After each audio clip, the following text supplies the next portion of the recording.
And overall, this is a World Cup that there's been a lot of issues off the pitch as well, because there's been, rightly so, concern about the treatment of migrant workers, the treatment of the LGBT community, the environmental impact of the World Cup.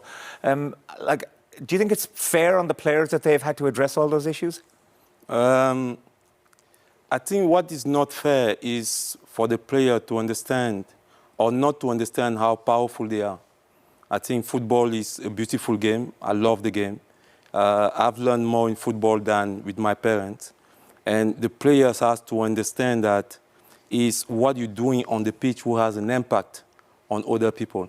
Because so many different people are watching the game. And just to watch you play, it gives them some kind of peace in their mind. Because let's say even you want to make a point, just win the World Cup. You're going to have all the highlights, then you can make the point. I think there is a time for everything. You prepare for the World Cup, and when you prepare for the World Cup, it's for one reason, is to win it. Soon you win it, you're going to have all the highlights you want. And I think the player has to understand it. The power they have, they are more powerful than any politician. But when you use it and you don't use it well, and when it's needed, then it starts to be a problem.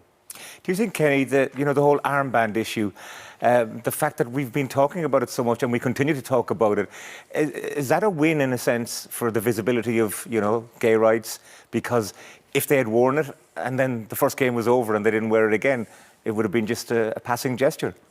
Well, I've got to be honest with you, Tony. From the moment the players walk onto the pitch till the moment they walk off the pitch, for me, there shouldn't be kind of any symbolism of any type on the football pitch. Whether it's in regards to gender, race, working conditions, I just feel as if there's ample opportunity in the modern world, 24 hours news, media, social media. There's a huge amount of avenues to get your message across, and invariably people do, individuals, organisation, governments. So I think for that small amount of time, and Joey alluded to it there, I think people, by and large, are rowing behind those issues that you've spoken about. The majority of people are all on board.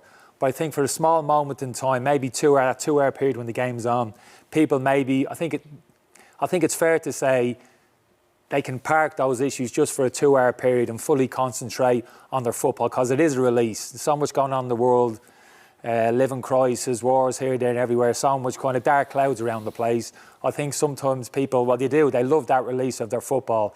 So for me, although the issues are valid and deserve consideration and conversation, for me that conversation should be had in the period before and after the games. There's ample opportunity to do it. Is it a conversation that we're having more this side of the world than in Africa, for example? I mean, do you think back at home in Cameroon, they're talking about the migrant workers and they're talking about the LGBT issues or environmental issues? It's always going to be an issue anywhere in the world. But my point is, people look at us as a footballer completely different. In Sligo, I cannot carry a Cameroon flag because it's going to be strange for people. I'm one of them. Do you understand? Of course. So their perception to us is completely different. I have people come to me and then say, hey, you gave me a strength to fight the cancer. I was just playing football. So I think my point is, we don't know how powerful we are.